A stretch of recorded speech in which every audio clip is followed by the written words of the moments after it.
It's here, the Miyoo Mini Plus.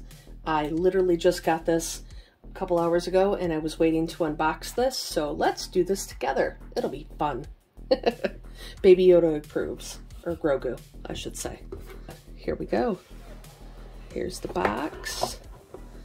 Got a little cute manual that I don't exactly need, but that's okay.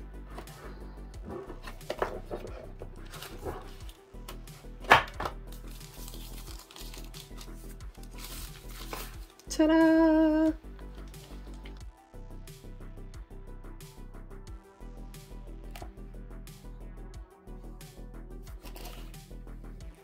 Oh, this is so nice.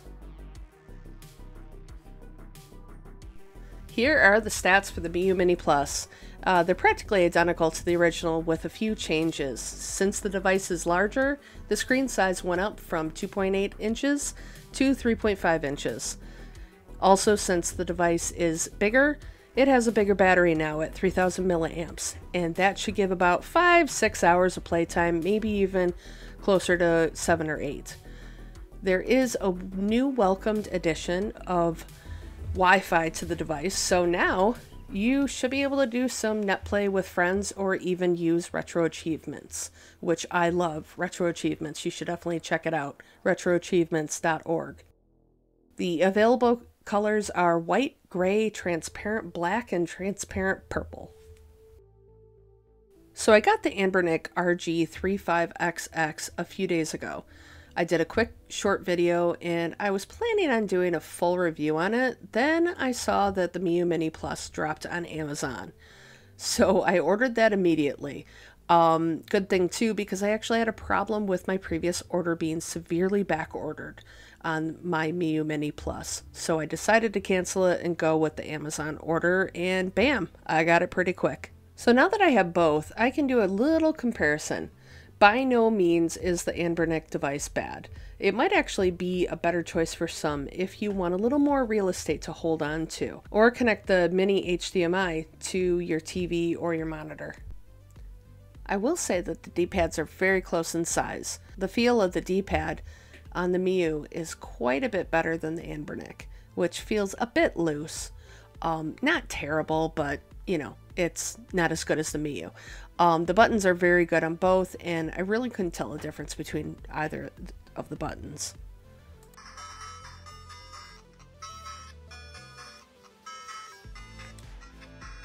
Okay, everybody's gonna laugh about this one, but everybody has their D-pad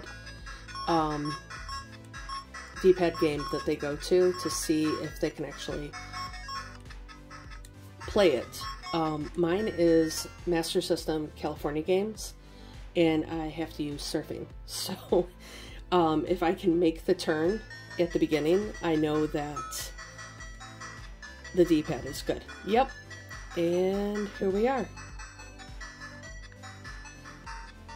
This is fantastic. It is, not to sound a little dumb, but it is buttery smooth. Like seriously, it's fantastic. Oh, and I just suck. So, you know, there's that. So as far as the SD cards go, the Anbernic has 2 SD card slots, one for the operating system and one for your ROMs. The Miyoo only has 1 card slot, and both the OS go and your ROMs go on it. Speaking of SD cards, I would highly recommend getting a good name brand card like SanDisk, Samsung, or Kingston, and transferring all of the info to it. The cards that come in these handhelds are unbranded and they are very unreliable.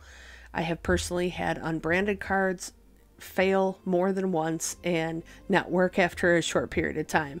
My first Miyoo Mini, the original, the card failed, so I had to get a new one.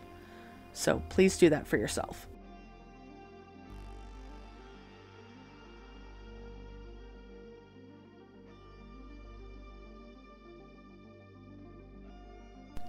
The shoulder buttons are nice on both devices. They seem to stick out a little bit more on the Anbernic, but not bad on either device. One thing I will also mention is that the battery door on the Miyoo Plus is not easy to remove, unlike the previous model. In fact, my original Miyoo Mini had an issue with the battery door just randomly falling off while I was playing it, so it's nice that they fixed that issue on the new version.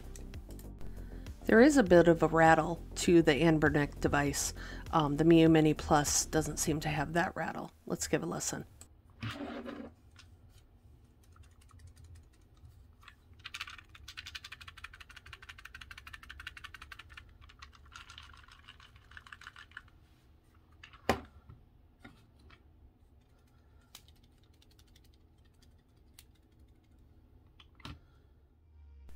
Here's a list of what the Miyoo Mini Plus supports. It supports most game consoles up through PlayStation 1.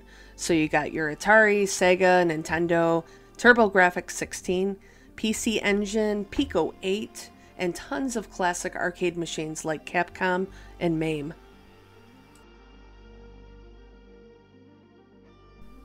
Okay, so tiny backstory on the original Miyoo Mini, the Mini Mini, as I like to call it. It was originally released in 2022, last year, for about 50 bucks. It quickly became a giant success and a huge collector's item. I mean, look at this thing. It's so cute, so small and pocketable, and it also just worked. It was the first handheld that really kind of just worked, that you didn't have to tinker a whole lot with. So everyone loved it, and it started selling out, and then there were price hikes of double and even triple the price everywhere. And Miyoo couldn't keep up with the demand. Then we found out why. Miyoo finally announced that they had a screen source issue and couldn't get any more screens. So, sadness, they weren't making the original device anymore. Fast forward a few months, and then Miyoo announced the Miyoo Mini Plus. Everyone was excited, but worried about the screen source issue. There's a rumor that these are old BlackBerry screens. Not sure how true that is, but it would be pretty cool, since BlackBerries were all the rage a good 15 plus years ago, and that's, you know, there's probably a giant warehouse of unused parts somewhere on Mars or something.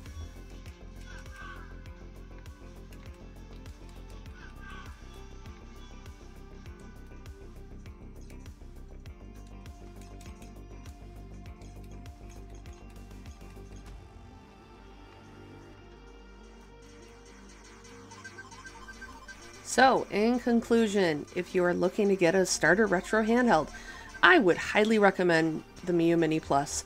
It's just a super easy, awesome device, and you can play it right out of the box. And if you're feeling fun and want to install a custom firmware on it, then it has the ability to use Onion OS, which is very user-friendly and has tons of features, and pretty easy to install. I'll have a video out when I upgrade my device to it.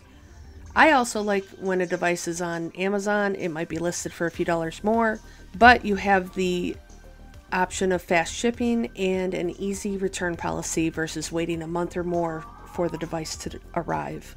So, let me know in the comments, what are your thoughts on the Miyoo Mini Plus? Are you going to pick one up? Stay awesome, everyone, and go play some games.